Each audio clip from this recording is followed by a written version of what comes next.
దేశమంతా కులగణన జరగాలి, ఎవరెంతో తేలాలి.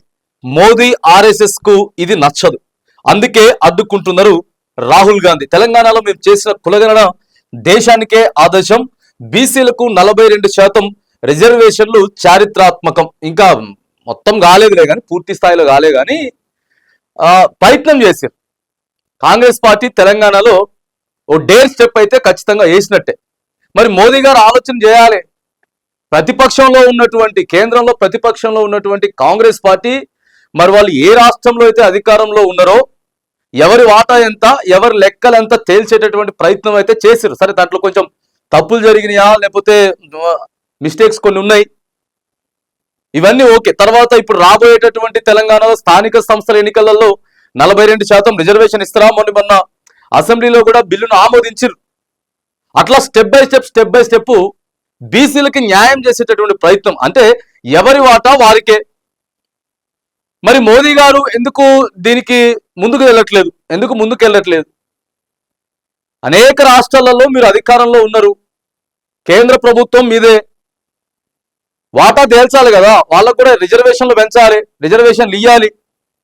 ఇగో అదే డిమాండ్ చేస్తా ఉన్నాడు అక్కడ రాహుల్ గాంధీ, డిమాండ్ చేస్తా ఉన్నాడు. ఇక్కడ రాష్ట్రంలో ముఖ్యమంత్రి రేవంత్ రెడ్డి కూడా అదే డిమాండ్ చేస్తా ఉన్నాడు. ఏం చెప్తున్నాడు? బ్రిటిషర్ల కంటే బీజేపీ వాళ్ళే డేంజర్ అని చెప్తున్నాడు. వాళ్ళను తరిమినట్టే వీళ్ళను తరమాలి సీఎం రేవంత్ రెడ్డి. రాహుల్ది గాంధీ ఆలోచన, మోదీది గాడ్సే ఆలోచన అంటున్నాడు. బీజేపీని తెలంగాణలో అడుగు పెట్టనివ్వం, కులగణనపై ప్రశ్నిస్తారని రాహుల్ కు పార్లమెంట్ లో మైక్ ఇవ్వలేదని ఫైర్. ఏఐసిసి సమావేశాల్లో ముఖ్యమంత్రి ప్రసంగం చేస్తా ఉన్నాడు. ఇక బ్రిటిష్ వాళ్ళ కంటే దారుణం అయిపోయినారు బీజేపీ వాళ్ళు. బాగా చెప్తాం, మరి మేము కులగణన చేసినాం, కులగణన మీద ఇంకా ముందుకెళ్తా ఉన్నాం, మళ్ళీ బీసీలకి అధిక ప్రాముఖ్యత ఇవ్వబోతా ఉన్నాం. అట్లాగే అన్ని రాష్ట్రాలలో మోదీ గారు కూడా ఇవ్వాలని చెప్తా ఉన్నారు. ఎందుకు ఇస్తారు? మోదీ గారు ఇయ్యారు. మోదీ గారు దేనికి ఇంపార్టెన్స్ ఇస్తా ఉంటారంటే గ్యాస్ ధరలు పెంచాలా, పెట్రోల్ ధరలు పెంచాలా, డీజిల్ ధరలు పెంచాలి, వీటి మీద ఆలోచన చేస్తున్నారు. లేదు మోదీ గారు ఏం సంబంధం ఉన్నది, ఆడ ట్రంప్ టారిఫ్ రేట్లు అవి ఇవన్నీ కూడా పెంచుతా ఉంటే సో ఈడ ప్రభావం చూపుతా ఉందని చెప్పేసి అంటుంది. సరే, పెంచిర్రు అనుకుందాం. ఇప్పుడే కొత్తగా పెరుగుతుందా గ్యాస్? లేకపోతే కాంగ్రెస్ వాళ్ళు ఉన్నప్పుడు గ్యాస్ పెరగలేదా? ఇప్పుడే గ్యాస్ పెరిగిందా? ప్రతి 15 సంవత్సరాల నుంచి ఓ 50, 100, 20, 30 పెంచుకుంటూ వస్తూనే ఉందని చెప్పి సో ఇట్లా మాట్లాడతారు. మళ్ళీ సరే, మాట్లాడితే రైట్, ఓకే, వదిలేద్దాం. మరి ఎందుకు కులగణన చేస్తలేరు?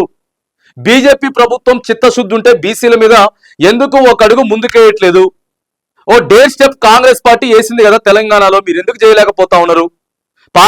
అసెంబ్లీలో మొన్న బిల్లు కూడా ప్రవేశపెట్టిరు కదా, బిల్లుకు ఆమోదం తెలిపిరు కదా కాంగ్రెస్ పార్టీ. కొంత చర్చ నడుస్తూ ఉంది కదా, ఏ మూలకెళ్ళినా కూడా ప్రస్తుతం ట్రెండింగ్ టాపిక్ అదే నడుస్తూ ఉంది కదా, బీసీ కులగణన మీద చేయాలి. మరి బాజాప్తా చేయాలి.